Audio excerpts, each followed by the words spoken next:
আল্লাহর ওই বান্দা কুলে চোখের পানি ফেলে কান্না করে আর বলে, আমি তোমাকে চিনতে পারি নাই, আমি তো মনে করেছি ভিখারি, তোমাকে হেল্প করার জন্য আমি আমার খচ্চরের মধ্যে নিলাম, কিন্তু এখন তুমি খঞ্জর দেখায় আমাকে মারার জন্য হুমকি দিয়ে দিলা। তবে আমি তোমাকে বলি, আমাকে মাইরো না, আমার টাকা পয়সা সব আমি তোমার হাতের মধ্যে দিয়ে দিলাম, এই টাকা পয়সাগুলো নিয়ে তুমি চলে যাও, আমার খচ্চরটাও নিয়ে তুমি চলে যাও, আমি হেঁটে হেঁটে আমার বাড়িতে হেঁটে যেতে পারবো। যখন এই কথা বলে দিল, কিন্তু সে মানতে চায় না, বলে তুই গিয়ে আবার আমার নাম বাজারের মধ্যে বইলা দিবা, তখন আমাকে সবাই ধরিয়া দুনিয়া থেকে বিদায় করে দিয়া দিবে, আজকে তোকেও মারবো, তোর খচ্চরটাও আমি নিয়ে চলে যাব, আবার তোর সব টাকা পয়সাগুলো নিয়ে আমি চলে যাব, এক কথায় তুইও বাঁচতে পারবি না, তোর খচ্চরটাও পাবি না, টাকা পয়সাও পাবি না। যখন এই কথা বলল, আল্লাহর ওই বান্দা চোখের পানি ফালায়া বলে, আমাকে বাঁচতে দাও। বলে, না না, তোমাকে বাঁচতে দেওয়া হবে না। আল্লাহর ওই বান্দা এবার চিন্তা করে, যেহেতু আমি বাঁচতে পারবো না, আমি তো জানি বান্দা যখন বড় একটা বিপদের মধ্যে পড়ে যায়, মুসিবতের মধ্যে পড়ে যায়, তখনই তো বান্দার দুনিয়ার কেউ নাই, কিন্তু একজন তো আছেন, তিনি কে? আরো জোরে বলেন। দুনিয়ার কোনো মানুষ যে আশেপাশে নাই, কেউ আমারে বাঁচাইতেও পারবে না, কিন্তু আমার মাওলার দরবারে সাহায্যের কোনো পথের অভাব নাই। আল্লাহ বিভিন্ন একটা পথ বের করে দিয়ে আমাকে বাঁচাইয়াও দিতে পারে, আল্লাহ আমারে সাহায্যও করতে পারে। ওই বান্দার মনে পড়ে গেল, এবার বলতে লাগলো, আমাকে 2 রাকাত নামাজ পড়ার জন্য তুমি একটু সুযোগ দাও, আমি 2 রাকাত নামাজ পড়বো, এরপরে তুমি আমাকে দুনিয়া থেকে বিদায় করে দিও, অসুবিধা নাই, আমার টাকা পয়সাগুলো সব তুমি নিয়ে যাও, অসুবিধা নাই, আমার খচ্চরটাও তুমি নিয়ে যাও, আমাকেও দুনিয়া থেকে বিদায় করে দিও, অসুবিধা নাই। চোখের পানি ফালায়া যখন আবদার জানাইলো, সে মনে মনে মনে মনে চিন্তা ভাবনা করে, তোকে আমি মারবো তো মারবো, আল্লাহ তো তোরে বাঁচাইতে পারবে না, কারণ এতগুলো লাশ, এই লাশগুলো নামাজ পড়ে আল্লাহ এদেরকে বাঁচাইতে পারে নাই, তো এবার তুইও নামাজ পড়বি, আল্লাহ তোরে বাঁচাতে পারবে না। কিন্তু এই বান্দা তো দুনিয়ার কোনো মানুষকে দেখানোর জন্য বান্দা নামাজ পড়ে নাই, এই বান্দা তো দুনিয়ার কোনো মানুষকে খুশি করার জন্য নামাজ পড়ে না, এই বান্দা ওই সময় দুনিয়ার কোনো মানুষের সাহায্যও চায় না, আল্লাহর উপরে সব ছেড়ে দিল। ওই বান্দা যখন নামাজে দাঁড়ায় গেল, ওই নামাজের মধ্যে যখন বান্দা সূরা ফাতিহা পড়ল, সূরা ফাতিহা পড়ার পরে কোনো আয়াত মনে আসে না, কোনো সূরাই বান্দার মনে আসে না, তখনই একটা আয়াত বান্দার মনে পড়ে গেল, ওই আয়াত আম্মাই ইউজিবুল মুস্তার, এই আয়াত মনে পড়ে গেল। সূরা ফাতিহার পরে জোরে জোরে আল্লাহর কাছে আয়াতটা পড়তে লাগলো, আর আল্লাহকে বলতে লাগলো, ও দয়ার মালিক, তোমারই বান্দা বড় একটা বিপদের মধ্যে পড়ে গেল, মুসিবতের মধ্যে পড়ে গেল, তোমার এই বান্দাকে বিপদ থেকে তুমি নিজেই বাঁচাইতে পারো, তুমি ছাড়া কেউ বাঁচাইতে পারবে না। ও আল্লাহ, বিপদ থেকে উত্তরণের জন্য একটা পথ তুমি বের করে দাও। এভাবে বারবার আম্মাই ইউজিবুল মুস্তার, বিপদগামী বান্দার বিপদ থেকে বাঁচানেওয়ালা রব বলে যখন আল্লাহকে ঘোষণা করতে লাগলো, আমার আল্লাহর দরবার পর্যন্ত বান্দার ডাকটাও পৌঁছায় গেল। আমার মাওলার দরবারে যখন এই বান্দার ডাক পৌঁছায় যায়, ওই বান্দার দোয়া আমার মাওলার দরবারে যখন কবুল হয়ে যায়, তখন তো আমার আল্লাহ বান্দাকে হেল্প করা বান্দা আল্লাহর জন্য ওয়াজিব হয়ে যায়। কারণ মুমিন বান্দা যখনই কোনো বিপদের মধ্যে পড়ে আল্লাহকে ডাকে, বান্দা যখন নামাজের মুসল্লায় দাঁড়ায় যায়, ওই বিপদ থেকে আল্লাহ বান্দাকে বাঁচানোর জন্য একটা পথ আল্লাহ বের করে দেয়।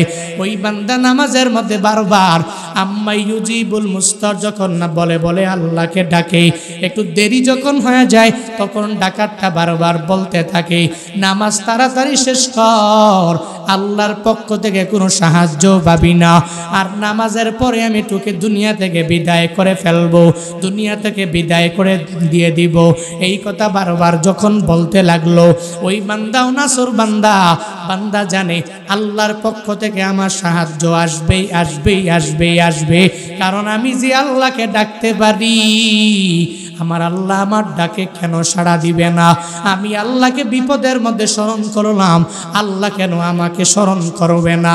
আল্লাহ তো বলেছেন ফাযকুরুনি আযকুরুকুম ওয়াশকুরুলি ওয়ালা তাকফুরুন।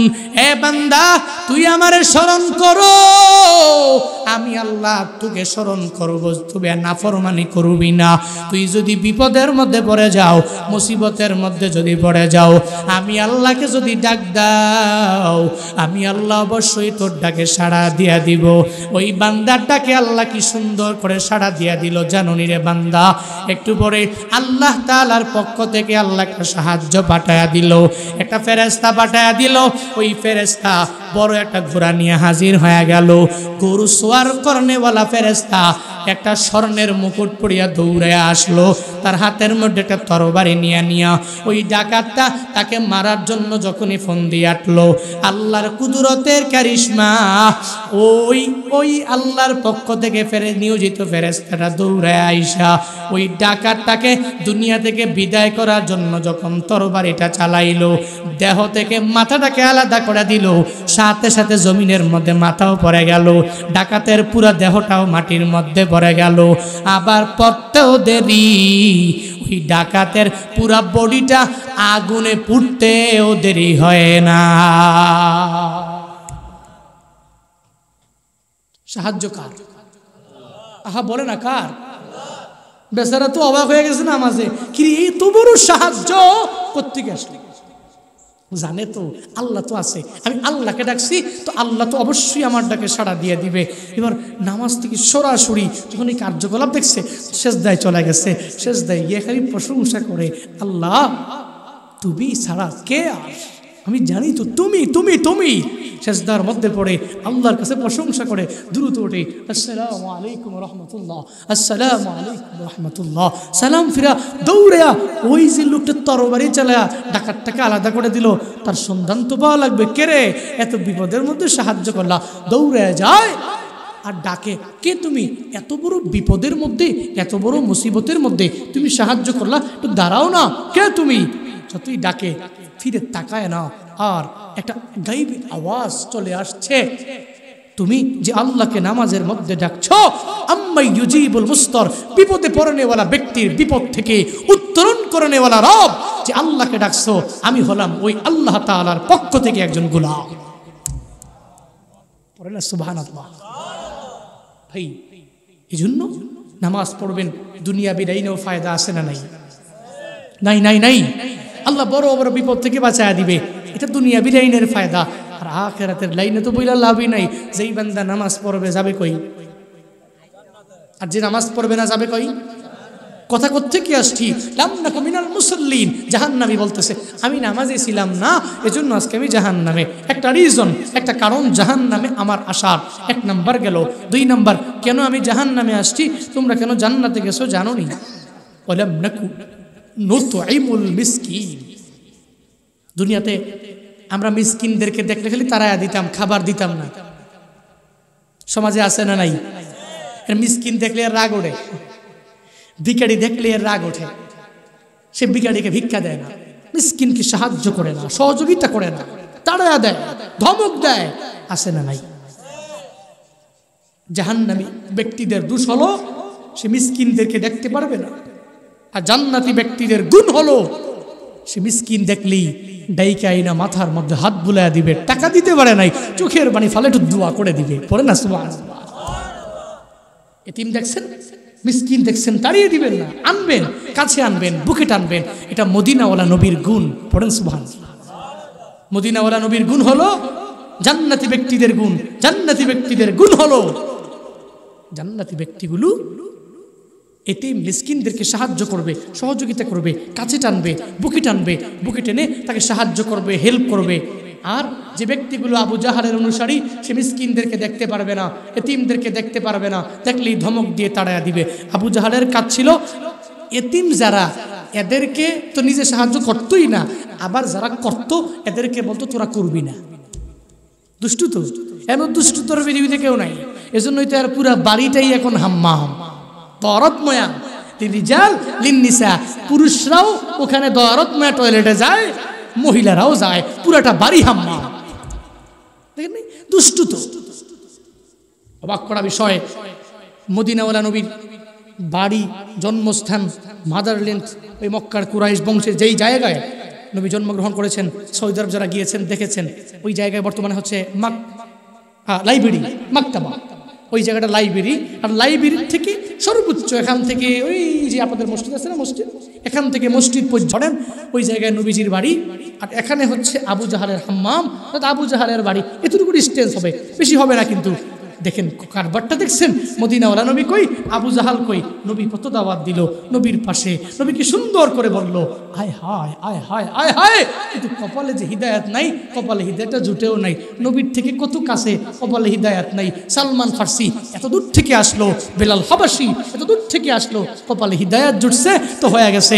আবু জাহালের কপালে হিদায়াত জুটে নাই, এজন্য সে মদিনাওয়ালা নবীর কাছে সত্ত্বেও ইসলাম ধর্ম কবুল করতে পারে। শিক্ষা। আমি এবার বারবার, যেহেতু গাজ্জার দিকে আমার ফন্দক ছিল, আলহামদুলিল্লাহ সবচেয়ে খুশির সংবাদ হলো আমি আবার আমার বাবা মা, আমার বড় ভাই, আমার দাদি, আমার নানা, আমার নানি সবাইকে নিয়ে একসাথে আমরা করছি। এটা তো সবচেয়ে বড় ভাগ্যের বিষয়। প্রতিদিন আমরা এই জায়গা দিয়ে আসতাম, তো বারবার আমি তাকায় দেখতাম আয় হায়, কপালে যদি হিদায়াত না থাকে তাই হায় কি হবে। কি কপালে হিদায়াত না থাকলে তো হুজুর কেন, মদিনাওয়ালা নবী হইয়াও তো কপালে তার হিদায়াত জুটলো না, এত পাশে থাকার পরেও। আমি বক্তা বারবার আপনাকে নামাজের কথা বললেই কি লাভ হবে, হিদায়াত যদি কপালে না থাকে ভাই হায় হায়। এই জন্যই আল্লাহর কাছে বারবার বলেন না, ইহদিনাস সিরাতাল মুস্তাকিম, হে আল্লাহ আমাকে সহজ সরল পথ দেখান। আল্লাহ নামাজ ভাল লাগে না, নামাজের মায়া ভিতরে ঢুকায় দেন। আল্লাহ রোজা ভাল লাগে না, রোজার মায়া ভেতরে ঢুকায় দেন।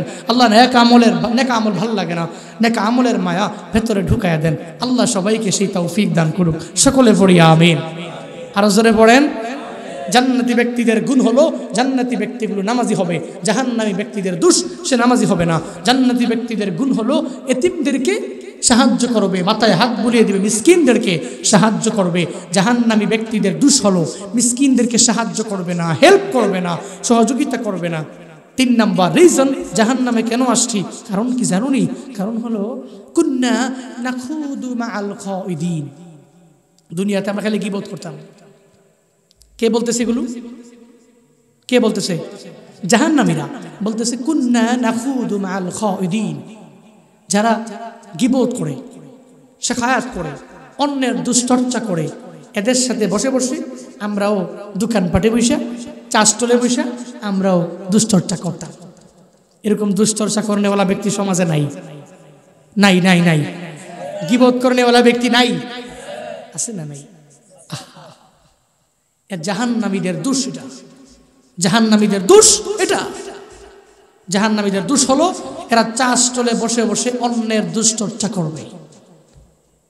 ভাই মেরে ভাই, আপনাদের পায়ে ধরে বলি, পায়ে ধরে বলি, এই যে চাষটলের মধ্যে বসে বসে বসে বসে সারা দিন সারা রাত 3 ঘন্টা 4 ঘন্টা লাগায়া শুধু অন্যের দোষ, অন্যের দোষ, অন্যের গীবত, আল্লাহকে ওয়াস্তে এগুলো ছাড়েন ভাই।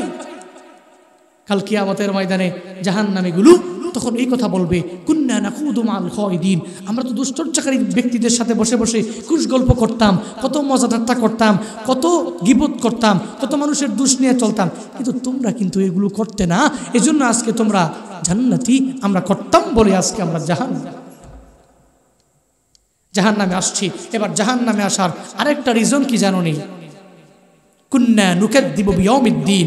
আমরা এই যে এই দিনটা যে হবে, এই দিনটা যে আসবে, আমরা দুনিয়াতে বিশ্বাস করতাম না।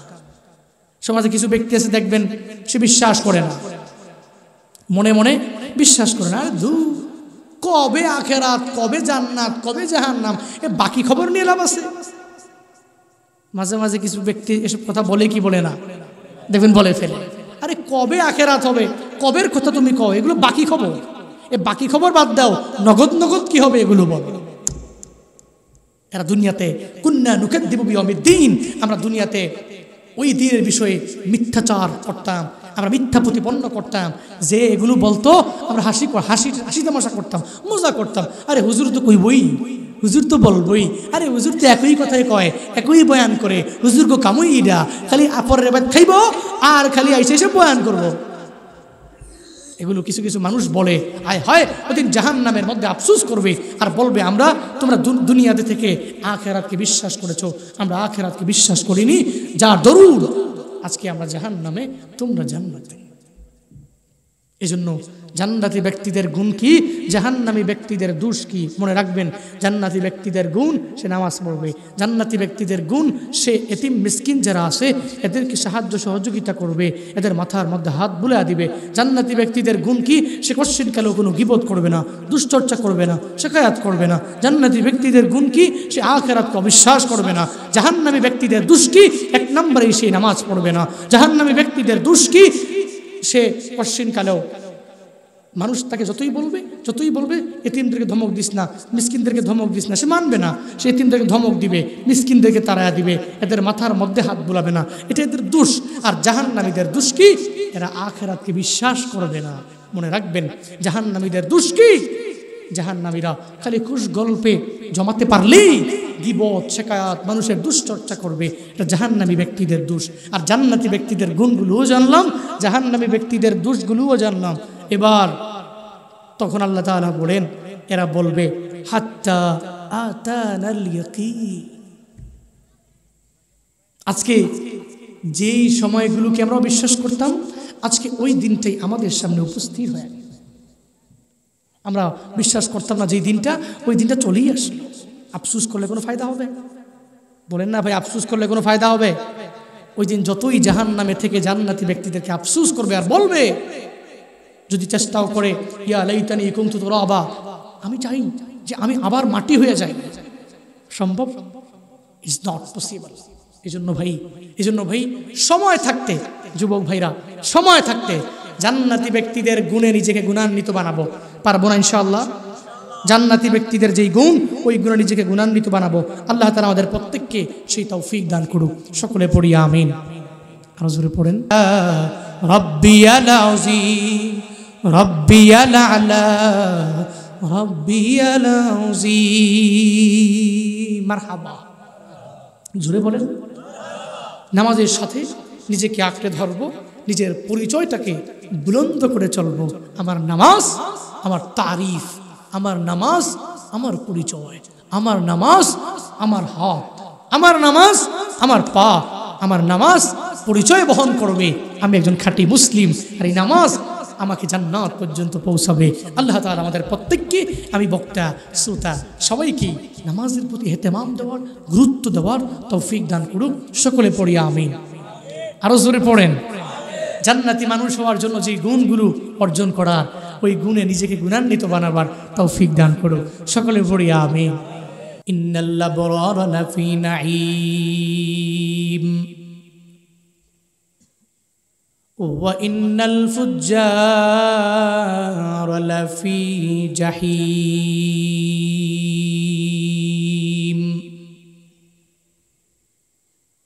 এমন কোনো বান্দা নাই জানে না, যেই বান্দারা নেক আমল করে ওই বান্দা যাবে জান্নাতে, যে নেক আমল করে না, গুনাহ করে, সে যাবে জাহান্নামে।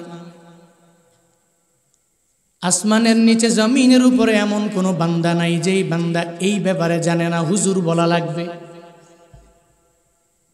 আবরার যেই বান্দারা হয়ে যাবে, ওই বান্দাগুলো সুজা আল্লাহর জান্নাত। যেই বান্দা নেক আমল করবে না, গুনাহ করবে, জাহান্নামের অধিবাসী হয়ে যাবে। দুইটা দলে বিভক্ত হয়ে গেল, এক দল হয়ে যাবে জান্নাতি আর এক দল হয়ে যাবে জাহান্নামী। এবার জান্নাতীরা বিজলির আকারে পার হইয়া চলে গেল জান্নাতে, আর জাহান্নামীরা পার হতে পারে নাই, পুলসেরাত পার হতে পারবে না।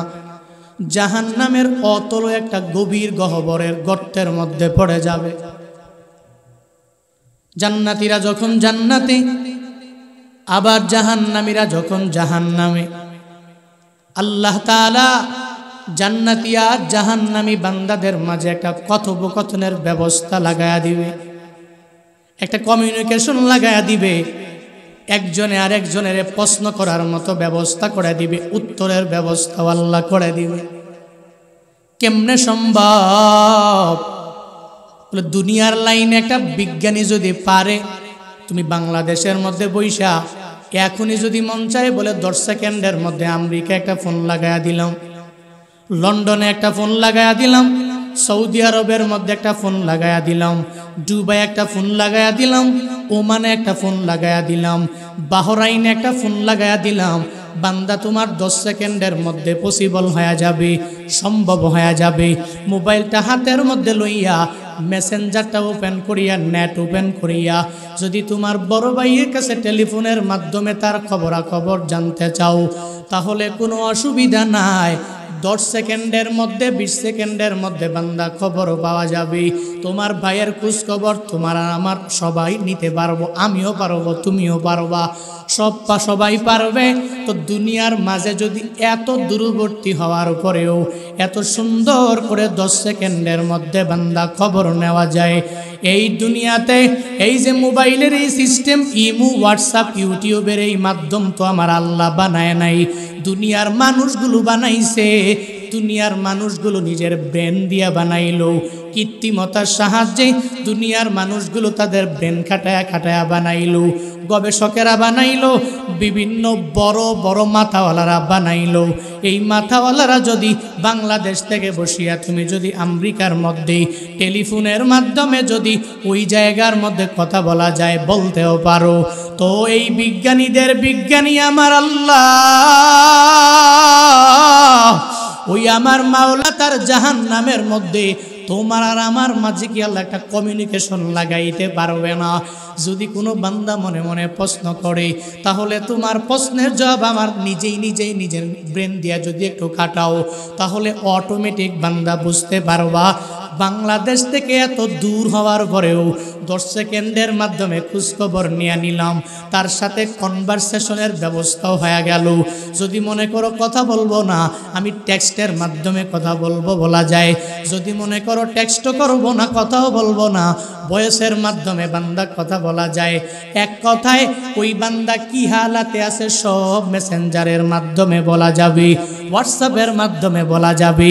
তোমার বিভিন্ন মাধ্যমগুলো ইউজ করে তুমি কথাও বলতে পারবা। আল্লাহ তাআলা জান্নাত আর জাহান্নামের মধ্যে এমন একটা সুন্দর ব্যবস্থা আল্লাহ করে দিবে। আল্লাহ তাআলা ব্যবস্থা করে দিল, জান্নাতীরা জান্নাতের মধ্যেই থাকবে আর জাহান্নামীরা জাহান্নামের মধ্যেই থাকবে। সূরাত মুদ্দাসিরের 42, 43, 44, 45, 46, 47 এই আয়াতগুলোর মধ্যে আল্লাহ এই কনভারসেশনের মাধ্যমে আল্লাহ জানায়া দেয়, ওই সময়ে জান্নাতি বান্দাগুলো যারা জান্নাতি হয়ে যাবে, জাহান্নামী বান্দাদেরকে কি সুন্দর করে প্রশ্ন ছড়ে দিবে। 1 নাম্বার প্রশ্ন, মা সালাকাকুম ফি সাকার। জান্নাতি বান্দারা জাহান্নামী বান্দাদেরকে প্রথমেই প্রশ্ন ছড়ে দিবে, হে জাহান্নামীরা তোমরা কেন জাহান্নামে আসছো? আমরা জান্নাতে চলে এলাম, তোমরা কেন জাহান্নামের মধ্যে চলে গেলা? যখনই জাহান্নামীদেরকে এই প্রশ্ন করা হবে, কেন প্রশ্ন করবে? কারণ জান্নাতীরা তো তাকায়া দেখবে এই যে জাহান্নামী বান্দাগুলো, এরা তো একই গ্রামের মধ্যে আমরাও বসবাস করলাম, একই উপজেলার মধ্যে আমরা ছিলাম, একই জেলার মধ্যে আমরা বসবাস করলাম, একই দেশের মধ্যে আমরা বসবাস করলাম, কিন্তু আমরা হয়ে গেলাম জান্নাতি, এরা হয়ে গেল জাহান্নামী। এর কারণটা কি বুঝলাম না। তখনই এরা জাহান্নামী বান্দাদেরকে বলবে, হে জাহান্নামীরা আমরা জান্নাতে আসলাম, তোমরা কেন জাহান্নামের মধ্যে চলে গেলা? বরঞ্চ তোমরা যেই বাজার থেকে বাজার করে আইনা খাইলা, কিন্তু ওই বাজার থেকে বাজার খাই আমি হয়ে গেলাম জান্নাতি। ওই একই দোকান থেকে খরচ খাইয়া তুমি হয়ে গেলা জাহান্নামী। আমি আর তুমি একই গ্রামের মধ্যে আমাদের বসবাস, কিন্তু একই গ্রামে বাস করার পরেও আমরা হয়ে গেলাম জান্নাতি, তোমরা হয়ে গেলা জাহান্নামী। একই দেশের মধ্যে থাকার পরেও আমরা হয়ে গেলাম জান্নাতি, তোমরা হয়ে গেলা জাহান্নামী। এর কারণ কি বুঝলাম না। যখন এই প্রশ্নগুলো জাহান্নামী বান্দাদেরকে ছুড়ে দিবে, এরা তখন জান্নাতি বান্দাদেরকে বলবে, হ্যাঁ জান্নাতীরা, এর একমাত্র কারণ হলো, প্রথম কারণটা কি জানোনি? আমরা দুনিয়ার মধ্যে লাম নাকু মিনাল মুসাল্লিন, তোমরা আজান শুনলে দৌড়াইয়া মসজিদের মধ্যে চলে যাইতা, আমাদেরকে ইমাম যতই বলতো নামাজের দিকে দৌড়াইয়া যাও, আমরা নামাজের দিকে যেতাম না। যতই ইমাম বলতো রোজার দিকে দৌড়াইয়া যাও, আমরা রোজা রাখতাম না। যতই ইমাম বলতো নেক আমল করো, আমরা দুনিয়াতে নেক আমল করতাম না। বর্তমান সমাজে দেখবেন কোনো বান্দারে কিছুই বলা লাগে না, অটোমেটিক আজানের সময় হয়ে গেলে দৌড়াইয়া মসজিদে গিয়া হাজির হয়ে যায়। আর কোনো বান্দারে যতবার ইমাম বলে, খতিব বলে, যত হুজুর বক্তারা বারবার বলে, কিন্তু বান্দা মানতে চায় না। কাশি দিয়া বাইধাও মসজিদে নেওয়া যায় না, সমাজে আছে না না। কোন বান্দা নামাজ মিস হয়ে গেলে বান্দার ভালো লাগে না। আবার কোন বান্দা, যেই বান্দাকে কাশি দিয়া বাইধাও মসজিদের মধ্যে নেওয়া যায় না, এর কারণ কি জানুনি? নামাজের মজা বান্দা পায় নাই, ভালো লাগে না, মুসল্লি হইতে বান্দার পছন্দ হয় না, মন চায় না। তখন তো এই জাহান্নামের মধ্যে আল্লাহ তাআলা নিজেই জানায়া দেয়, জাহান্নামের মধ্যে এই বান্দাগুলো ওই জাহান্নামের মধ্যে বারবার, একটু পানি লাগবে,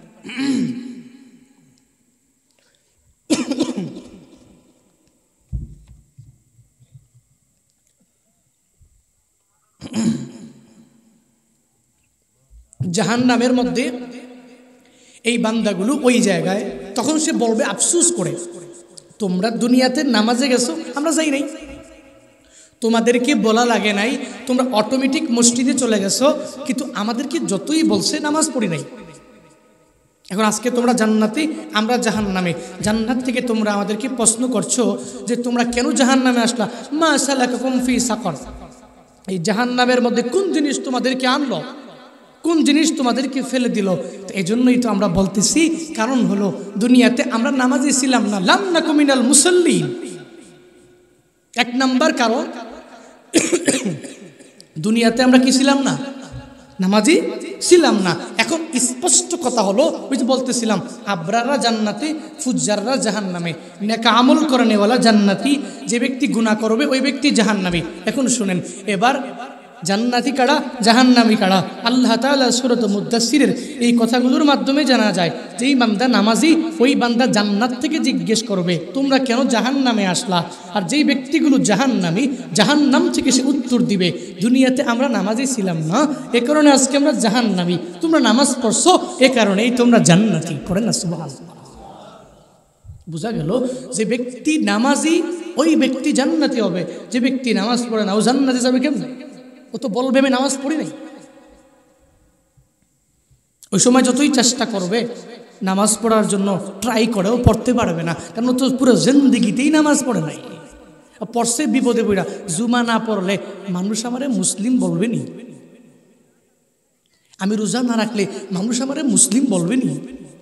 এই মানুষের চিন্তা চেতনা নিয়ে মানুষ কি বলবে, এই ভাব ধারণা নিয়ে সে নামাজ পড়ছে, রোজা রাখছে, নেক আমল যাই টুকটাক করছে, দান সদকাত করছে।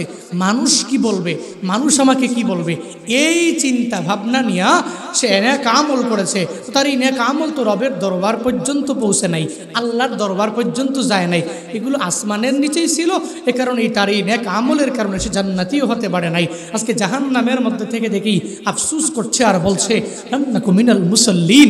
আমরা জাহান্নামে আসার এক নম্বর কারণ হলো দুনিয়ার মধ্যে আমরা নামাজি ছিলাম।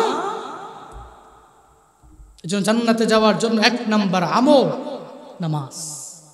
কি বলেন না? কি জান্নাতীদের গুণ, এক নাম্বার গুণ এই বান্দা নামাজ পড়বে। জান্নাতীদের এক নাম্বার গুণ কি? আহা বলে না, গুণ কি? বলেন কি? আর জাহান্নামী ব্যক্তিদের প্রথম নাম্বার দোষী হলো সে দুনিয়াতে নামাজি হবে। আল্লাহ আমাদের প্রত্যেককে নামাজকে গুরুত্ব দেওয়ার মতো ব্যবস্থা তৌফিক দান করুন। সকলে পড়ি আমিন। আরো জোরে পড়েন, আবার পড়েন। এবার নামাজ পড়লে হুজুর আমি ওই কিয়ামতে গেলে, আখিরাতে গেলে, ওই জায়গায় গেলে পাবো, এ তো বাকি কথাবার্তা। এ দুনিয়াতে পামু কি সেটা কোন? দুনিয়াতে যে ব্যক্তি নামাজে পড়ে ও খুব বিপদে পড়ে আছে। কথা বলেন। নামাজ যে ব্যক্তি পড়ে দেখবেন তার পরিবারে শান্তি। আপনি দেখবেন সমাজের বাস্তব চিত্রগুলো দেখবেন, নামাজ যেই ব্যক্তি পড়ে ওই ব্যক্তি পূর্ণাঙ্গভাবে সম্মানী, মর্যাদার আসনে তাকে সবাই আসীন করে। শুধু তাই না, নামাজ পড়লে বড় বড় বিপদ থেকে আল্লাহ তাআলা বান্দাকে বাঁচায়া দেয়। সুবহানাল্লাহ পড়বেন না? আপনি বড় একটা বিপদে পড়েছেন, নামাজে দাঁড়িয়ে যান, 2 রাকাত নামাজ পড়েন, 2 রাকাত করে 6 রাকাত তাহাজ্জুদের নামাজ পড়েন। বিপদে পড়ছেন, বিপদে পড়লেই নামাজে দাঁড়িয়ে যান, নামাজে সিজদায় গিয়ে কান্না করেন, তারপরে চোখের পানি ফেলে দোয়া করেন, মুনাজাত করেন। খোদার কসম করে বলি ওই বিপদ থেকে আল্লাহ তাআলা বাঁচায় দেন। কিন্তু আমরা পড়তে পারি না। আমরা আগে কি করি? আগে ফেসবুকে, একটু ডিপ্রেশনে পড়লেই আগেই ফেসবুকে গেলাম রে, মইরা গেলাম, আছে না নাই? বলে কি বলে না? কিন্তু ফেসবুকে দেওয়ার আগে আগে তুমি আল্লাহকে জানাও, আল্লাহকে বলো। শুধু কি তাই? কুফানগরের মধ্যে এক ছিল কুলি। কি ছিল? কুলি। কুলি কুলি ছিলেন না? কুলির কাজ কি? কুলির কাজ হলো এক বাজার থেকে আরেক বাজারের মধ্যে মালগুলো বুঝাই করে নিয়ে যাওয়া। কুলি ছিলেন না? কুলি। কুফানগরের ছিল এক কুলি। কুলির কাজ এক বাজার থেকে আরেক বাজারে বড় বড় মালগুলো বুঝাই করে নিয়ে যাওয়া। তবে কুলি যদিও গরিব, তবে নামাজি। কি? যদিও গরিব, কি? নামাজি, ভালো আল্লাহওয়ালা, ভালো মানুষ। সমাজে দেখবেন অনেক ব্যক্তি আছে অনেক গরিব কিন্তু নামাজি, আছে না নাই? অনেক ধনী, অনেক বড় নেতা কিন্তু নামাজ পড়ে না, আছে না নাই? নেতা না খেতা? দুনিয়ার মানুষের কাছে নেতা, আল্লাহর কাছে সবচেয়ে বড় খেতা। আল্লাহর কাছে বিন্দু মাত্র পরিমাণ দাম তার নাই। আল্লাহর কাছে ওই ব্যক্তি সবচেয়ে বড় দাবি যেই ব্যক্তির অন্তরে আল্লাহ তাআলার ভয় আছে বেশি। কুফানগরের কুলি, যদিও কুলি কিন্তু নামাজি। মানুষগুলো খুব বিশ্বাস করে টাকা পয়সাগুলো জমা করে দিয়ে দিল। প্রতিদিনের ন্যায় যাও বাজারে, যাও বাজার থেকে মাল কিনা আম করে এনে দিও তোমার এই খচ্চরের পিঠে করিয়া। সবাই যখন ওই কুলির কাছে মালগুলো দিয়া দিল, টাকা পয়সা দিয়া দিল, মাল আনার জন্য বাজারে রওনা হয়ে গেল। খচ্চর নিয়ে দৌড়া যায়। পথিমধ্যে যাওয়ার পথে এক ভিখারির মতো ভিখারি সেজে এক আল্লাহর বান্দা দাঁড়ায়া গেল।